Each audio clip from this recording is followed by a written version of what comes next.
Shalom Bapak Ibu, Saudara semua jemaat Purwosari yang dikasihi oleh Tuhan. Selamat pagi, saya ucapkan selamat hari Minggu, selamat beribadah kembali di Gereja GBS Purwosari.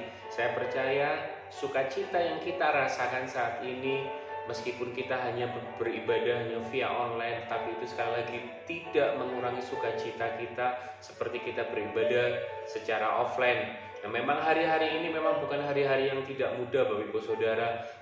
Banyak hal yang harus kita alami, pandemi yang terjadi yang semakin hari sepertinya semakin tidak bertambah baik, tetapi semakin hari kalau kita mendengar di berita, melihat di televisi, kita lihat bahwa hampir pertumbuhan setiap orang yang banyak yang terkena COVID-19 semakin hari semakin bertambah. Tapi sekali lagi Tuhan katakan jangan pernah kita takut.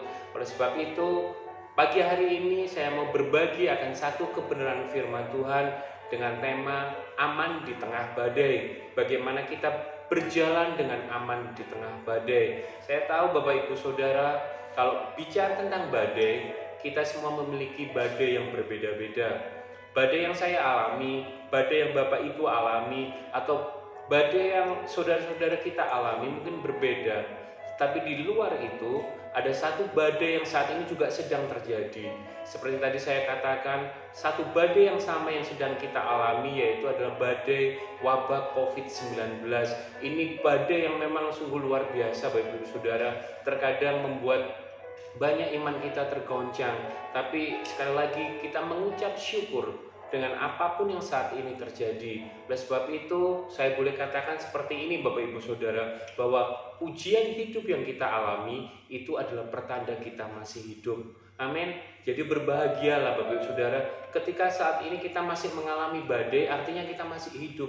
Ketika saat ini kita mengalami ujian hidup, artinya kita masih hidup.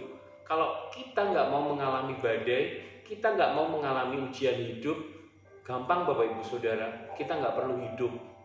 Maka kita nggak akan alami semua badai itu. Kita nggak akan alami semua ujian hidup itu. Oleh sebab itu Bapak Ibu Saudara, bersyukurlah ketika hari ini masih Tuhan izinkan kita mengalami badai. Badai apapun itu, badai di dalam rumah tanggamu, badai di dalam pekerjaan kita, badai di dalam secara yang saat ini kita alami, badai sakit, penyakit dan sebagainya. Bersyukurlah kita, karena itu berarti kita masih hidup. Oleh sebab itu Bapak Ibu Saudara, ayo kita sama-sama buka firman Tuhan. Kita buka di dalam Mazmur pasal yang ke-119 ayat yang ke-71. Kitab Mazmur pasal yang ke-119 ayat yang ke-71. Saya akan bacakan untuk Bapak Ibu Saudara semuanya. Mazmur 119 ayat yang ke-71, firman Tuhan berkata demikian, bahwa aku tertindas itu baik bagiku, supaya aku belajar ketetapan-ketetapanmu. Sekali lagi saya ulangi, bahwa aku tertindas itu baik bagiku. Mazmur ini dituliskan oleh Raja Daud Bapak Ibu Saudara. Kenapa sih Raja Daud, raja yang luar biasa itu, dia sampai mengatakan, Tuhan, kalaupun aku tertindas itu baik bagiku. Ini ayat yang powerful Bapak Ibu Saudara, yang diucapkan oleh seorang raja, bahwa dia mengakui ketika dia dalam keadaan tertindas itu baik baginya. Tujuannya apa sih? Makanya di situ tertulis kata supaya. Jadi di sana dikatakan bahwa supaya aku belajar ketetapanmu. Percaya bahwa ketika kita tertindas, kita akan banyak belajar akan ketetapan-ketetapan Tuhan. Ketika dalam keadaan yang tidak baik, kita akan kembali ingat kepada Tuhan.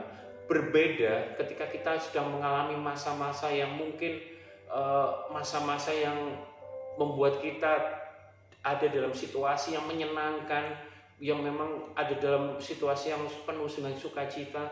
Terkadang dengan mudah kita lupa akan Tuhan. Makanya firman Tuhan katakan, hai ketika aku tertindas, ketika engkau tertindas, itu baik sebenarnya buat kita semua. Tujuannya apa sih? Ketika kita ada di dalam penindasan, biasanya kita akan terus ingat akan Tuhan. Makanya firman Tuhan mengatakan, Supaya kita semua, aku belajar ketetapan-ketetapan Tuhan. Oleh sebab itu saya boleh katakan sebenarnya bahwa salah satu alat Tuhan yang Tuhan pakai supaya kita belajar dan mengingat kembali akan setiap ketetapan-ketetapan Tuhan adalah penindasan, Bapak Ibu Saudara. Jadi sekali lagi saya katakan, berbahagialah ketika sekarang mungkin kita sedang dalam tertindas, mungkin saat ini kita sedang dalam tekanan yang luar biasa. Tuhan ingin cuma satu hal dalam kehidupan kita. Kita kembali ingat akan Tuhan. Untuk apa? Untuk kita belajar akan setiap ketetapan Tuhan. Hari-hari ini Bapak Ibu Saudara, ketika COVID ini terjadi, saya percaya banyak orang kembali ingat kepada Tuhan. Mereka yang sebelumnya tidak pernah beribadah, kembali ingat kepada Tuhan. Mereka yang mungkin sebelumnya ke gereja hanya pada waktu Paskah, mungkin pada waktu Natal, atau bisa setahun sekali mereka datang ke gereja. Ketika badai COVID ini datang, Bapak Ibu Saudara, mereka semakin hari semakin lebih dekat dengan Tuhan. Mereka punya kerinduan yang dalam akan Tuhan. Jadi saya kembali katakan, salah satu alat yang Tuhan pakai supaya kita mau belajar akan ketetapan-ketetapan Tuhan adalah penindasan, Bapak Ibu Saudara. Mari kita sama-sama juga buka dalam Matius 14, Bapak Ibu Saudara. Itu untuk mengawali apa yang akan saya sampaikan. Kita buka sama-sama dalam Matius pasal yang 14, ayat yang ke-22 sampai 27. Itu ayat yang kita akan renungkan pagi hari ini. Matius pasal yang ke-14, ayat yang ke-22 sampai 27. Saya akan bacakan, Bapak Ibu Saudara di rumah boleh mengikutinya. Matius 14 ayat yang ke-22. Sesudah itu Yesus segera memerintahkan murid-muridnya naik ke perahu dan mendahulinya ke seberang. Sementara itu ia menyuruh orang banyak pulang. Di sana dikatakan sesudah itu Yesus segera. Artinya apa? Segera itu artinya Yesus secepatnya memerintahkan murid-muridnya itu naik ke perahu. Di ayat ini bisa dikatakan bahwa saat itu terbagi menjadi dua kelompok. Yang pertama yaitu kelompok murid-murid Tuhan. Yesus bicara kepada murid-muridnya. Kelompok yang pertama itu Yesus berkata, segeralah engkau naik perahu dan bertolak ke seberang. Dan ada kelompok yang kedua yaitu orang banyak yang pada waktu itu mengelilingi Tuhan. Dan kepada orang banyak itu Yesus menyuruh mereka untuk pulang. Sedangkan Yesus sendiri kemana? Yesus naik ke atas bukit untuk berdoa. Nah, di ayat yang ke-22 ini Yesus segera menyuruh murid-muridnya untuk bertolak ke seberang. Setelah murid-muridnya ada di danau, kalau Bapak Ibu Saudara tahu kisah ini, murid-murid akan bertemu apa? Murid-murid bertemu badai, Bapak Ibu Saudara. Nah, setelah murid-murid bertemu badai, mereka bertemu apa? Mereka bertemu Tuhan Yesus. Jadi sekali lagi, bersyukurlah ketika saat pagi hari ini, ketika mungkin saat ini kita bertemu dengan badai. Seperti murid-murid ini, ketika Tuhan suruh murid-murid, hai engkau murid-muridku, engkau segera naik ke perahu, engkau bertolak ke seberang. Di tengah perjalanan itu, murid-murid ketemu badai, Bapak Ibu Saudara. Dan setelah mereka ketemu badai, mereka boleh ketemu Tuhan Yesus. Makanya sekali lagi saya katakan, bersyukurlah kalaupun saat ini kita ada di dalam badai. Setelah kita ketemu badai, kita akan ketemu Tuhan Yesus, Bapak Saudara. Tuhan Yesus yang akan menolong kita. Dan sebab kita lanjut ke ayat yang ke-23. Dan setelah orang banyak itu disuruhnya pulang, Yesus naik ke atas bukit untuk berdoa seorang diri. Ketika hari sudah malam, ia sendirian di situ. Jadi saudara bisa bayangkan situasinya saat itu, murid-murid mulai naik ke perahu, bertolak ke seberang. Yesus sendiri, dia mulai naik ke bukit untuk berdoa. Kita lanjut ayat yang ke-24, Bapak Ibu Saudara. Perahu murid-muridnya sudah beberapa mil jauhnya dari pantai. Jadi perahu itu sudah bergerak beberapa mil dari pantai. Dan mulailah apa yang terjadi. Saya percaya seperti ini, Bapak Saudara. Ketika Tuhan Yesus menyuruh murid-muridnya bertolak ke seberang, saya tahu Yesus itu sudah mengetahui bahwa nanti akan terjadi badai. Tapi Yesus gak mau bicara kepada murid-muridnya. Saya tahu ketika Yesus bicara kepada murid-muridnya, pasti murid-muridnya gak mau bertolak ke seberang. Bayangkan ketika Yesus ngomong ke murid-muridnya, hai engkau murid-muridku, silakan engkau bertolak ke seberang. hati-hati ya, di tengah laut nanti engkau akan bertemu dengan badai. Saya percaya ketika Yesus bicara seperti itu kepada murid-muridnya, murid-muridnya nggak akan ada mau bertolak ke seberang, Bapak Saudara. Makanya ayat yang ke-24 inilah skenarionya mulai, Bapak Saudara. Ketika perahu murid-muridnya sudah beberapa mil jauhnya dari pantai dan diombang-ambingkan gelombang karena angin sakal. Bayangkan saat itu ketika perahu di tengah pantai dan mulai diombang-ambingkan, betapa ketakutan murid-murid pada waktu itu, Bapak Saudara. Saya sendiri, Bapak Saudara, pernah punya pengalaman diombang-ambingkan di laut lepas, Bapak Saudara. Ketika waktu itu saya bertugas di Manado, saya harus ke Ternate. Dari Ternate saya harus nyebrang ke pulau di Tobelo, Bapak Saudara. Saya ingat sekali pada waktu itu ketika pagi hari jam 5:30 saya sama salah satu karyawan saya mau berangkat, terus saya bilang ke karyawan saya nggak mau naik kapal, kita naik kapal speed, Bapak Ibu Saudara. Saya bilang ke karyawan saya ini, ke tim saya ini, saya bilang ke dia, cari speed yang 3 mesin, Bapak Ibu Saudara. Karena waktu itu ada yang 1 mesin, ada yang 2 mesin, ada yang 3 mesin, Bapak Ibu Saudara. Saya percaya seperti ini, kalau yang 3 mesin itu pasti aman dan pasti cepat, Bapak Ibu Saudara. Nah, pada waktu itu ada yang 1 mesin, saya nggak mau naik. Ada kapal yang 2 mesin, saya ngomong ke tim saya, nggak usah naik, jangan naik yang 2 mesin, tunggu yang 3 mesin. Nggak lama akhirnya ada kapal yang 3 mesin. Kami naik di situ, Bapak Ibu Saudara. Nggak lama juga ada beberapa ibu-ibu yang juga naik. Kebetulan dia bekerja pegawai negeri sipil ya. Jadi setiap hari mungkin dia harus pulang pergi naik kapal speed ini, Bapak Ibu Saudara. Saya aman, saya lihat, oh iya 3 mesin. Aman buat saya, Bapak Saudara. Saya naik ke dalam perahu itu, ke speed itu, Bapak Saudara. Kami di dalam kapal itu cuma ada 10 orang, Bapak Saudara, berserta dengan 2 orang awak yang mengemudikan. Nah, kemudian kapal mulai berjalan, speed itu mulai berjalan, Bapak Saudara.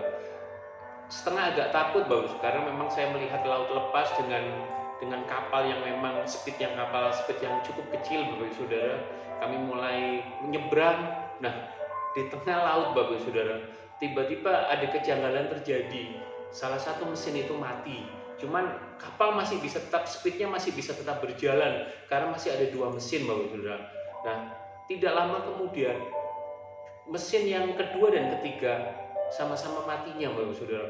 Saat itu saya takut luar biasa. Saya bilang ke tim saya, "Wih, kok seperti ini kondisinya?" "Udah tenang, Pak, ini biasa terjadi. Biasa bagi mereka, Bapak, tidak biasa bagi saya." Hampir 15 menit saya lihat, Bapak Saudara, kedua awak ini yang tadi yang menyertai kita, Bapak Saudara, mereka berusaha keras coba menyalakan kapal speed itu, Bapak Saudara. Hampir 15 menit saya terombang-ambing di laut lepas. Itu bagi saya sudah pengalaman yang luar biasa. Ketika saya pulang kembali, Bapak Saudara, saya bilang ke tim saya nggak mau naik speed. Saya mau naik kapal besar saja, meskipun perjalanan menjadi agak lebih lama, Bapak Saudara. Itu saya merasakan, dan apa yang dirasakan murid-muridnya pada waktu itu. Ketika murid-murid itu di sana dikatakan ketika perahu murid-muridnya sudah beberapa mil jauhnya dari pantai dan diombang-ambingkan gelombang karena angin sakal, kira-kira jam 3 malam datanglah Yesus kepada mereka berjalan di atas air. Mungkin kalau murid-murid ini bisa komplain, dia akan komplain kepada Tuhan. "Tuhan, kenapa Engkau suruh aku naik kapal ini sampai ke tengah, dan kenapa harus ada angin sakal? Kalau tahu seperti ini, aku nggak akan mau Engkau suruh, Tuhan." Mungkin murid-muridnya tadi bisa komplain, Bapak Saudara. "Kenapa Engkau malah enak-enak berdoa, enak-enak naik ke atas bukit, sedangkan kami harus berjuang di dalam kapal ini menghadapi angin sakal?" Mungkin saat itu murid-muridnya bisa komplain karena ketakutan yang luar biasa. Kadang kita juga komplain sama Tuhan, Bapak Saudara. "Tuhan, kenapa ini terjadi? Tuhan, kenapa itu terjadi dalam kehidupanku? Tuhan, kenapa saya harus mengalami ini?" Tapi sekali lagi, kalau Tuhan dari awal sudah kasih tahu, kita nggak akan mungkin mau, Bapak Saudara. Kalian berbahagialah sekarang kalau kita sedang berjalan di dalam rencananya Tuhan. Apapun yang terjadi, mungkin kita sedang ada di tengah badai, Bapak Saudara. Kita ada di dalam badai. Percayalah, Tuhan selalu ada. Nanti saya akan bagikan 3 kunci bagaimana kita boleh aman berjalan di tengah badai. Kita kembali ke pembacaan kita, ayat yang ke-26. Ketika murid-muridnya melihat dia berjalan di atas air. Mereka terkejut dan berseru, "Itu hantu!" Lalu berteriak-teriak karena takut. Ketika angin sakal terjadi, Yesus datang berjalan di atas air. Tapi apa yang terjadi?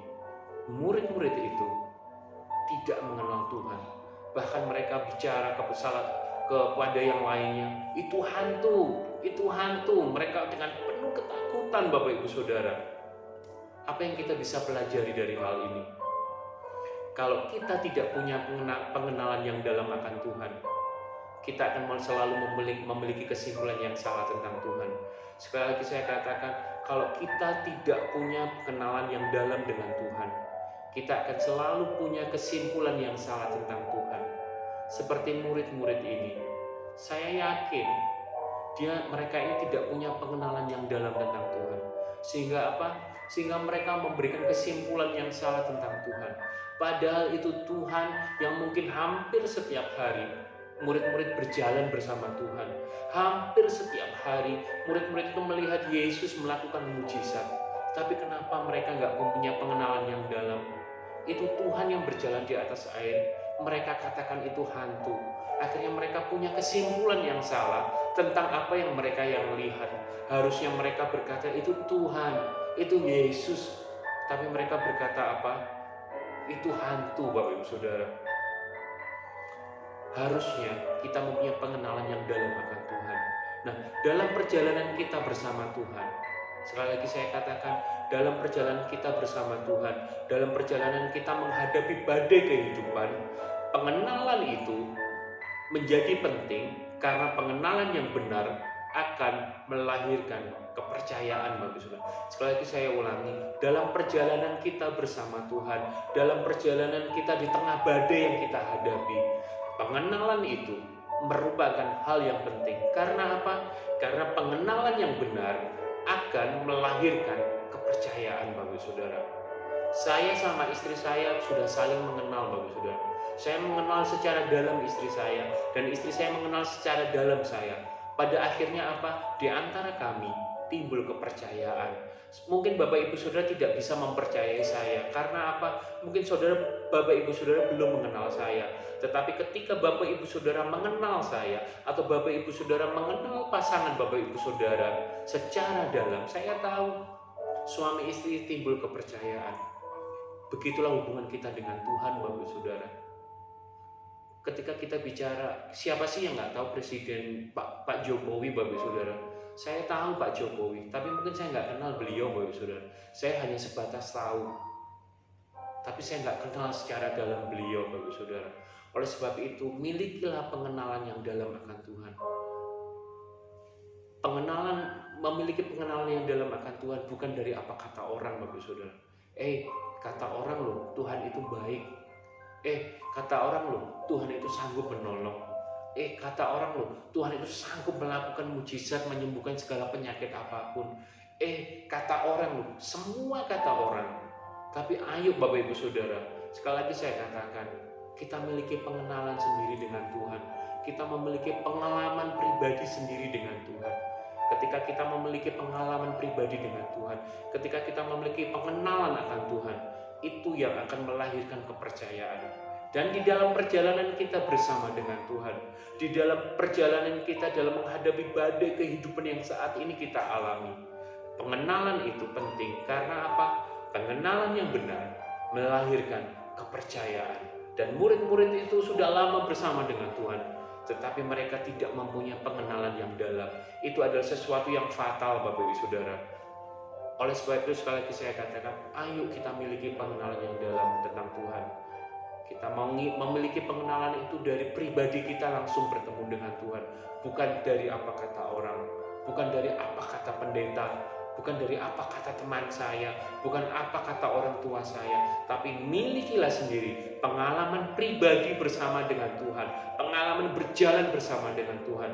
Karena itu yang menumbuhkan kepercayaan kita kepada Tuhan. Kita lanjut ke ayat 27, Bapak Ibu Saudara. Ini intinya, poin yang akan saya sampaikan ada di ayat ini Bapak Ibu Saudara.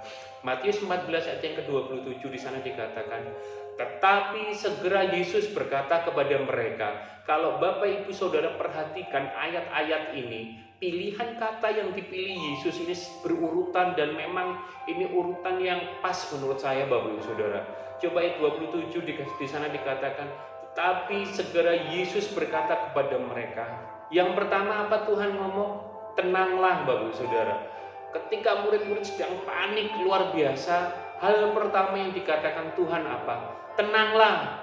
Hal yang kedua, aku ini. Dan hal yang ketiga yang Tuhan katakan apa? Jangan takut. Tenanglah, aku ini, dan jangan takut. 3 perkataan yang penuh kuasa Bapak Ibu Saudara, yang kita perlukan saat hari-hari ini ketika kita banyak menghadapi badai kehidupan. Tuhan cuma ngomong kepada kita, hai, tenanglah, aku ini, dan jangan takut. Saya akan bahas yang pertama Bapak Ibu Saudara, kata tenanglah. Kata tenanglah ini bukan bicara tentang sikap yang di luar Bapak Ibu Saudara, sikap yang tampak dari luar. Tapi kata tenang itu bicara tentang sikap hati Bapak Ibu Saudara. Kita mungkin bisa berkata, aku tenang Bapak Ibu Saudara, tapi itu hanya tampak dari luar. Tapi sekali lagi saya katakan, tenang itu bukan bicara tentang sesuatu yang tampak dari luar. Tapi kata tenanglah itu bicara tentang sikap hati Bapak Ibu Saudara. Saya percaya di dalam ada salah satu ayat firman Tuhan juga mengatakan bahwa di dalam tinggal tenang dan percaya itulah terletak kekuatan kita. Amin. Di dalam tinggal tenang dan percaya itu terletak kekuatan kita. Kenapa sih kita kadang-kala gagal menghadapi badai kehidupan yang sedang kita alami? Bukan beratnya badai yang sedang kita hadapi, tetapi respon kita yang salah. Ketika kita menghadapi badai itu, kita nggak bisa tenang ketika kita menghadapi badai. Ketika kita hadapi badai, kita begitu bingung Bapak Ibu Saudara, dan kita mulai kehilangan kepercayaan, kehilangan pengenalan kita akan Tuhan. Oleh sebab itu, kadang-kala kita gagal menghadapi badai. Sekali lagi, bukan beratnya badai yang sedang kita alami kenapa kita gagal, tetapi respon yang tidak tenang membuat kita gagal menghadapi badai itu semua Bapak Ibu Saudara. Oleh sebab itu firman Tuhan di sana juga dikatakan, orang yang menanti-nantikan Tuhan akan mendapatkan kekuatan baru. Orang yang menanti-nantikan Tuhan akan mendapatkan kekuatan baru. Terjemahan lain mengatakan seperti ini Bapak Ibu Saudara, orang yang menunggu Tuhan, Tuhan akan menukar kekuatannya dengan kekuatan orang tersebut. Jadi terjemahan lain mengatakan bahwa orang yang menunggu-nunggu Tuhan, Tuhan akan tukarkan kekuatannya dengan kekuatan orang tersebut. Berbahagialah Bapak Ibu Saudara, bayangkan ketika Tuhan menukar kekuatannya yang tidak terbatas itu dengan kekuatan kita yang terbatas. Kita akan menjadi tidak terbatas Bapak Ibu Saudara. Karena apa? Ada kekuatan Tuhan yang tidak terbatas di dalam kehidupan kita. Kekuatan Tuhan bisa ditukar dengan kekuatan kita. Kalau apa? Kalau kita tenang Bapak Ibu Saudara. Makanya firman Tuhan di sini dikatakan tenanglah. Pujian tadi mengatakan bahwa bukan berjalan di tengah badai. Dengan apa? Dengan kekuatan yang Tuhan berikan Bapak Ibu Saudara. Artinya apa? Kekuatan Tuhan yang sudah Tuhan tukar dengan kekuatan kita. Itu yang membuat kita tenang. Saya nggak tahu badai apapun yang Bapak Ibu Saudara hadapi saat pagi hari ini. Tapi yang Tuhan mau katakan saat pagi hari ini, hai anakku, tenanglah. Kunci pertama ketika kita mau berjalan di dalam badai, Tuhan katakan, tenanglah. Kita masuk ke hal yang kedua. Respon kita ketika kita menghadapi badai, hal yang kedua di sana dikatakan apa? Aku ini Bapak Ibu Saudara.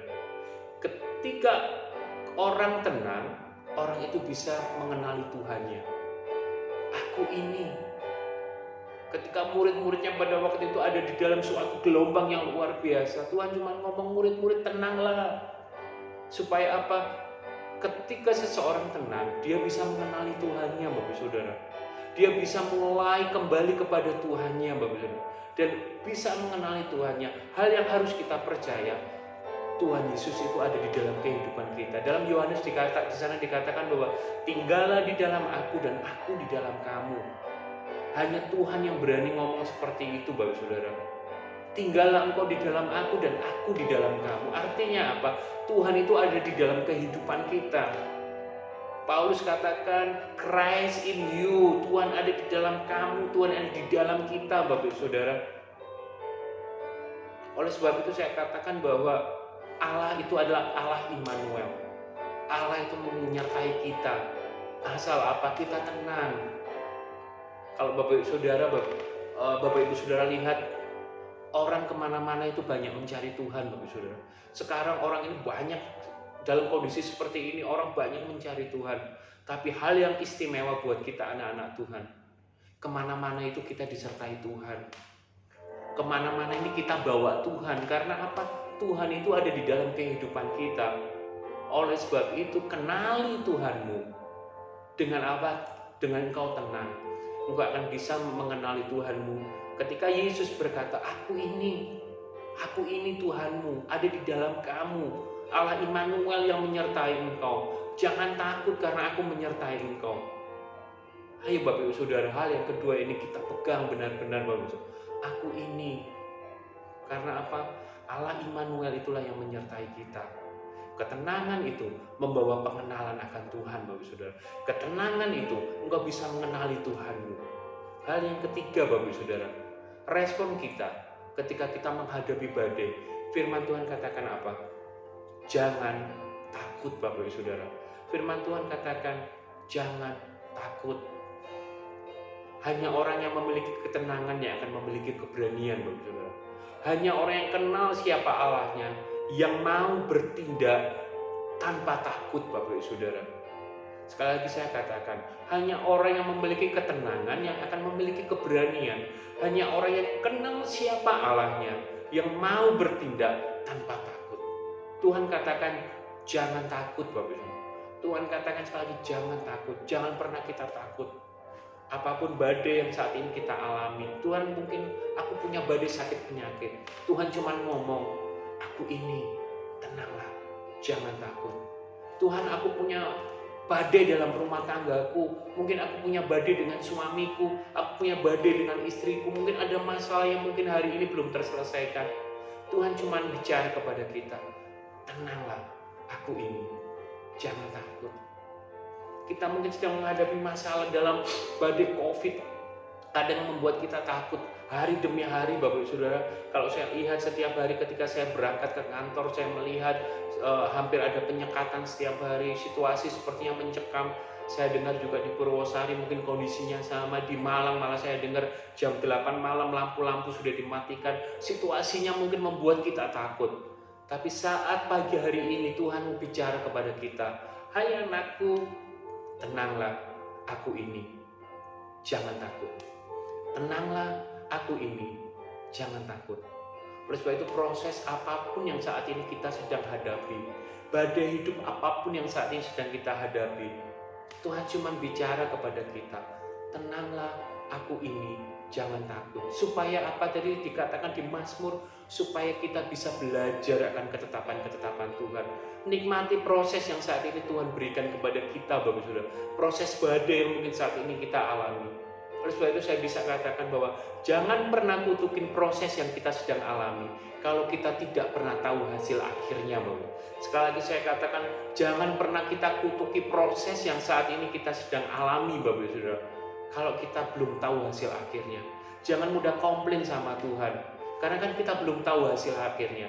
Tapi percayalah, hasil akhirnya itu membawa kebaikan. Supaya apa? Kita belajar ketetapan-ketetapan Tuhan. Kita semakin mengenal Tuhan.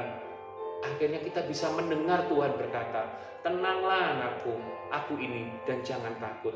Orang yang tidak cinta proses akan banyak protes, Bapak. Saya berharap kita semua nggak banyak protes, Bapak Saudara, karena kita mencintai proses yang kita sedang alami. Sekali lagi tadi saya katakan, nikmati yang proses sedang kita alami, nikmati proses badai yang mungkin saat ini sedang kita lewati. Karena apa? Orang yang tidak cinta proses akan banyak protes kepada Tuhan, akan banyak komplain sama Tuhan. Makanya hidupnya nggak pernah progres, Bapak Saudara. Kenapa orang kehidupannya nggak pernah progres? Karena dia banyak protes. Kenapa dia banyak protes? Hidupnya ketika dia diproses, dia tidak bisa menikmati proses yang Tuhan sedang kerjakan dalam hidupnya. Nikmati setiap proses yang Tuhan sedang kerjakan dalam kehidupan kita.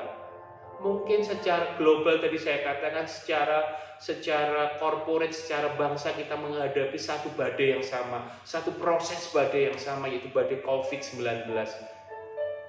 Ayo kita sama-sama menikmatinya Bapak Ibu Saudara. Kita ikutin anjuran pemerintah, kita jaga prokes, kita ikutin semua anjuran pemerintah, kita nikmati tanpa kita banyak komplain kepada Tuhan. Lebih dari itu, kalau ada badai yang terjadi, proses yang terjadi dalam kehidupanmu, mungkin Tuhan izinkan saat ini sakit penyakit sedang ada dalam hidupmu, mungkin Tuhan izinkan hal lain yang sedang terjadi dalam hidupmu, nikmati dulu prosesnya Tuhan. Karena orang yang tidak cinta proses, hidupnya banyak protes, makanya itu kehidupannya tidak pernah progres atau mengalami kemajuan Bapak Ibu Saudara. Saat malam hari ini, saat pagi hari ini Bapak Ibu Saudara, melalui firman Tuhan ini saya ingin kembali Bapak Ibu Saudara. Ayo kembali bersama-sama firman Tuhan ini untuk Bapak Ibu Saudara, untuk saya juga, untuk kami semuanya, untuk kita semuanya yang mendengarkan firman Tuhan ini. Tuhan cuma ngomong, hai anakku, tenanglah, aku ini, jangan takut. Saya nggak ngerti setiap ketakutan, proses, badai atau yang saat ini sedang kita alami semuanya. Saya cuma bisa katakan 3 hal ini. Tenanglah, aku ini, jangan takut. Tenang bicara tentang sikap hati Bapak Saudara. Ketenangan membuat kita bisa mengenal Tuhan. Orang yang menanti-nantikan Tuhan, Tuhan akan menukar kekuatannya dengan kekuatan kita. Kekuatan Tuhan yang tidak terbatas ditukar dengan kekuatan kita, sehingga kekuatan kita menjadi tidak terbatas untuk menghadapi badai itu. Aku ini, Allah itu Allah Immanuel yang menyertai kita. Orang banyak mencari Tuhan kemana-mana. Orang kemana-mana itu cari Tuhan sekarang. Tapi kita sebagai anak Tuhan punya kekhususan. Karena apa? Kemana-mana kita disertai Tuhan Bapak Saudara. Karena Tuhan ada di dalam kehidupan kita. Allah Immanuel itu yang menyertai kita. Dan hal yang ketiga, jangan takut Bapak Saudara. Jangan takut. Hanya orang yang tenang yang akan memiliki keberanian. Hanya orang yang kenal siapa Allahnya akan bertindak. Jangan pernah kutuki proses yang terjadi dalam kehidupanmu. Karena kalau kita tidak tahu hasilnya. Orang yang tidak cinta proses, banyak protes. Kehidupannya nggak pernah progres atau mengalami kemajuan. Puji Tuhan, 3 hal ini yang bisa saya sampaikan saat pagi hari ini. Ayo kita bersama-sama berdoa Bapak Saudara. Bapak Ibu Saudara yang di Purwosari, jemaat Tuhan yang di sana, Bapak Ibu Saudara bisa berdoa setiap hari memberkati bangsa ini. Kami yang di sini juga berdoa dalam situasi pandemi yang terjadi. Ketenangan itu kunci yang utama Bapak Saudara. Semakin kita banyak mendengar hal-hal yang negatif akan berita COVID, mungkin membuat kita takut Bapak Saudara. Ayo Bapak Ibu Saudara, kita sama-sama satukan hati, kita boleh berdoa, kita boleh saling mendoakan Bapak Ibu Saudara. Biar jangan ketakutan menguasai kehidupan kita. Ketenangan itu menyertai kita. Karena Tuhan berkata, tenanglah aku ini, jangan takut. Amin. Puji Tuhan, Tuhan Yesus memberkati kita semuanya. Haleluya. Mari kita berdoa Bapak Ibu Saudara. Tuhan Yesus, pagi hari ini kami bersyukur kepadamu. Kami tahu Engkau Allah yang luar biasa buat kehidupan kami. Kami percaya bahwa ketika Engkau berkata, tenanglah aku ini dan jangan takut. Kami mau imani perkataan itu. Menjadi sesuatu yang powerful buat kehidupan kami. Menjadi sesuatu hal yang berkuasa buat kehidupan kami. Karena kami percaya di tengah badai hidup yang saat ini kami alami. Di tengah semua hal yang terjadi dalam kehidupan ini. Kami tahu Engkau sangat mengasihi kami ya Tuhan. Dan Engkau tidak pernah membiarkan kami tergeletak. Engkau terus memegang tangan kami dengan berkata, tenanglah aku ini dan jangan takut. Biarlah kekuatan-Mu Tuhan ada di dalam terus kehidupan kami. Kami mampu melangkah terus menghadapi kehidupan ini. Kami tidak perlu takut menghadapi kehidupan ini. Kami mau melangkah bersama dengan Engkau ya Tuhan. Biarlah setiap jemaat-Mu yang saat ini mengalami sakit penyakit, di dalam nama Yesus kami berdoa, ada kesembuhan yang terjadi. Di dalam nama Yesus yang mengalami masalah ekonomi atau masalah apapun yang mereka hadapi, biarlah kasih setia-Mu yang luar biasa turun menjamah setiap jemaat-Mu saat pagi hari ini ya Tuhan. Terima kasih Tuhan. Kami mau tenang. Kami mau menyadari bahwa Engkau di dalam kehidupan kami. Dan kami mau melangkah dengan iman kami. Kami tidak mau takut karena Engkau yang menyertai kami. Di dalam nama Yesus kami serahkan semuanya. Haleluya. Amin.